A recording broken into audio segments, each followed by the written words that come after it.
Nairobi City County in the IBC code is the county number 47. And we have come and we have called you here because we think that things are not going right in the county. We think that since we got elected in August 2022 and we got sworn in September 2022, things have not been right. And we thought that we could work with this governor we have now, but we think that the governor is not competent enough. He doesn't understand how to run a county the size of Nairobi, considering that by the Kenya National Bureau of Statistics own report, Nairobi is bigger than 27 bottom counties combined. So today, Nairobi does not have proper structures, governance structures to run a county or the city the size of Nairobi, being the capital city of the country. We don't have a substantive county secretary. The chief officers, most of them are clueless because they are getting orders from where the employees call Shakahola, which is Riverside Drive. The governor is rarely in City Hall. When he comes there, it's either to meet an ambassador or a dignitary who is passing by or so on. But the county is not being run as it should be professionally. With the employees nearing 15,000, we think that the county is degenerating into something which is going to hinder development in the country. Today, as we sit here, we don't know who is collecting revenue in Nairobi. I've just spoken to the leadership of Nairobi Revenue Authority. They don't know who is managing the revenue of the country, of the county. They think they are being told that the revenue is being collected by Safaricom. We don't know how Safaricom as a private company came to have the system of revenue collection. We don't know on which contractual basis they are collecting the revenue for the county. We don't know who audited the system to know how many bank accounts are connected to that system.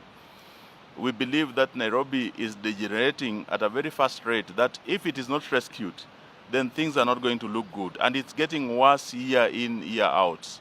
I'm just getting revenue report, which I'll be sharing with a good number of you, is that with all of you, is that last year by this period, in the first few days of November, we had collected more than 100 million shillings. Though we still thought that was very low because Nairobi should be collecting more than 200 million shillings a day.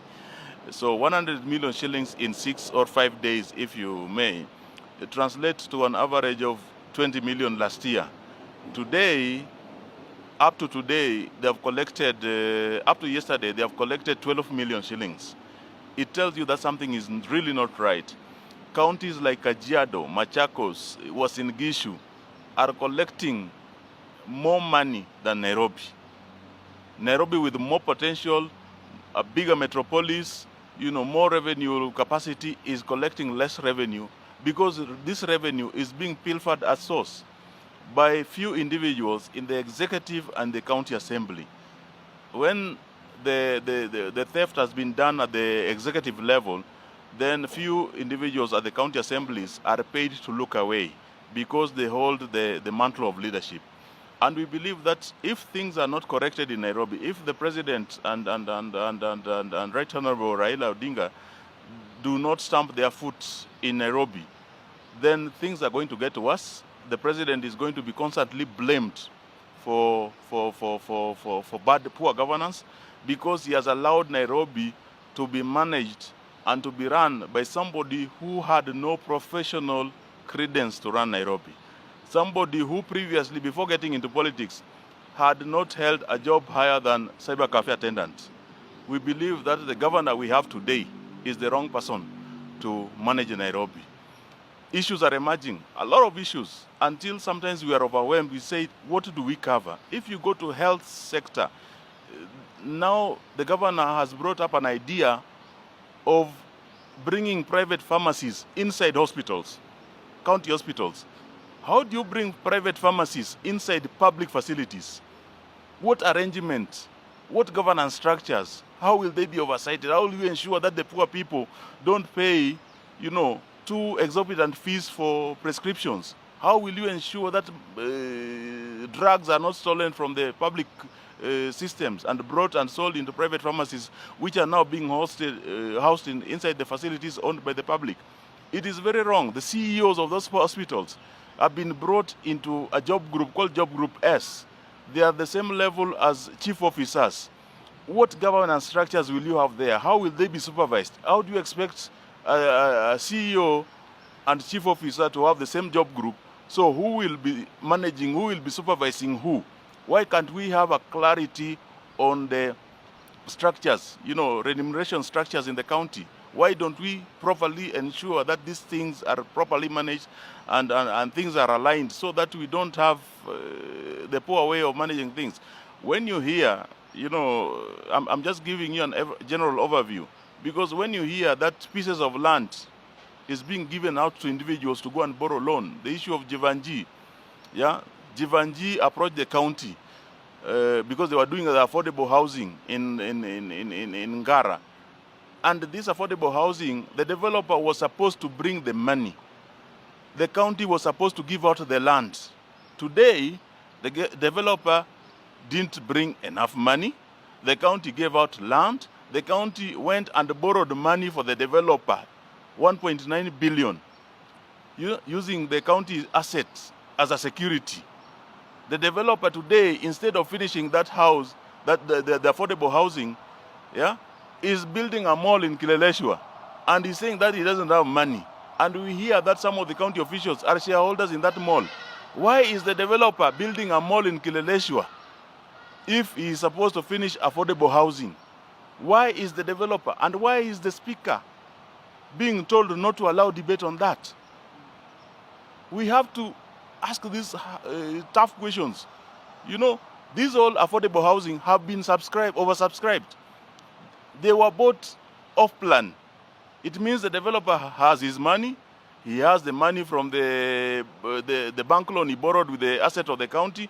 But the developer now also has money from citizens who have bought houses but are looking at a situation where they might never get to own those houses, because the developer is facing a situation where he will never be able to complete the houses, which are only 30% completion level.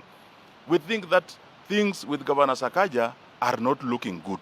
And if they are allowed to degenerate further, the citizen of this county will continue to complain of poor services, will continue to complain that the national government is not looking after them, while the problem starts with the county here. And I say it starts with the county because the number of people employed in Kenya is 18.6, let's say 18 million. Out of these 18 million, only 3 million people are in formal employment. The informal sector in this country is majorly in Nairobi. The welders, the carpenters, the mechanics, they are in Nairobi. But there are people who have never been given dignity by being organized and being registered and recognized by the county government. We have not put up structures. We have proposed structures. You ensure that you can identify every Juakali operator here, give them dignity in wherever they want to apply their trade, ensure that they are registered. You give them a number, you give them a county number, ensure that you can bring them into a platform where they can access financial services, government services, insurance services, and so on. But the county, because we have somebody who doesn't have the brains to manage the county the size of Nairobi, we feel that it is not personal against Sakaja. We have listened to him several times. We thought that maybe the issue of Teams University was just a blip. But we think that the fact that the governor was a politician for so long, but just thought of going to Teams University to get a university degree, was evidence of what we were facing as a county. Something is seriously wrong with this county, and we believe that it has to stop at some point. And it has a lot of issues which are happening around the county which are not going right. And now people are just, cutting deals, cutting corners. Suppliers are not being paid. Employees are very demotivated from both the county assembly and the executive. People don't have the eagerness to do work. Even the people who are employed, they're employed but with no salary. Why do you recruit so many more people while you know that you are struggling to even, pay the ones you have? So these are some of the issues which we wanted to engage you on. because as stakeholders and as the fourth estate, at the voice of the citizens in Nairobi, I believe that we need to engage and properly call some of these things out. And we'll be sharing with you some of the documentations. You know, we have seen around the governor himself. Now, if you go to, I don't know if the Citizen Royal Media is here. If you go to, when you're just branching out off Jenny Street, when you're branching off to Citizen TV, there's a petrol station there. That petrol station is owned by the governor. Where did he get the money to own that petrol station? I'll give you documents showing the governor is buying property cash, 940 million, 58 million, 49 million. Where is he getting all this money? Where is he giving all this money while the employees are going out without salaries? Something is seriously wrong in this city, and we have to call it out. So if the president is interested, he should ensure we stop the anarchy we are degenerating into. The leadership of the assembly is not helping, and now we have to come out because they have made the environment of the assembly to very not very conducive to allow free and open debate. I think we'll have to open other platforms to ensure that we hold the governor accountable and the leadership and the executive to deliver the mandate and to ensure that services are delivered to the people of Nairobi. Asanteni. So I'll allow my colleague. After the 2022 general elections, that is after August, the county government of Nairobi promised Nairobi residents so many things, which included good roads, dignified affordable housing, street lighting, improved health care, and all those things put together. However, we are on the third year now, and we have not seen any sign whatsoever of implementing all these things that we promised, especially in the Governor's Manifesto. Some of the issues that we are raising, and we have always raised, is the issue of a disorganized city, especially in the CBD. If you look at most of the major roads within the city, they are used for trade. However, the owners of some of these shops cannot even trade because the county government of Nairobi has not been able to implement what they promised as the solution to hawking within the city. We have tried our best. If you look at most of the questions on the floor of that house, most of them emanates from asking the county government to look at the issue of hawkers. You even saw before the impeachment of the deputy president, there was a lot of issues pertaining to hawking within the city. The second issue definitely is the issue of land grabbing. Out of 100 statements that come on the floor of that house, the most popular statement is on the issue of land grabbing. We have been looking at the issue of G, which my colleague has already addressed. I personally sit in the planning committee. And some of the preliminary reports that has come before that committee is that Jabavu, a company that was allowed and was given a contract to deal with the housing program within the G estate, has already taken an advance of $500 million shillings at the National Bank of Kenya, which documents were also presented yesterday when the NBK appeared before the committee. However, if you look at the addendum that was signed by the then county secretary, it shows that there were amendments that were done on that document.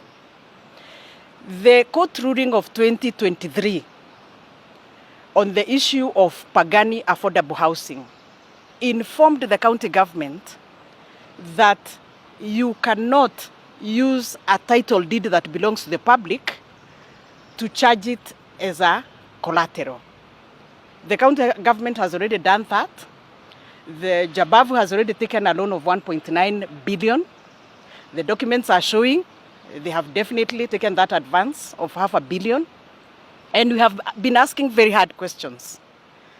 And what we are saying with my colleague is that some of the major issues that we are raising before that house, they don't have anybody to give answers to. When the executive appear before any committee in that assembly, they do not have even answers to some of these questions we are asking. So we are here to ask both His Excellency the President and the Prime Minister, Honorable Raila Odinga, that things are getting out of hand in Nairobi. And if there is no solution to these problems, the taxpayers' money will always be used and there will never be a solution to these problems. The governor of Nairobi understands very clearly that the issue of transport system in Nairobi has not been sorted. All the things that he indicated and put in that manifesto has not been implemented. Why do we have to keep on reminding him on the things that he promised Nairobians that he would do, yet he's not doing? MCAs are doing their job, including passing both the supplementary budget and the substantive budget. Yet the things that they pass within that budget are always not implemented. So our cry is both to the leadership of this country, that Nairobi needs a second eye, that you need to help us. We have done our job, but beyond us, we need another hand. And we're asking the President and the Prime Minister to help Nairobi County.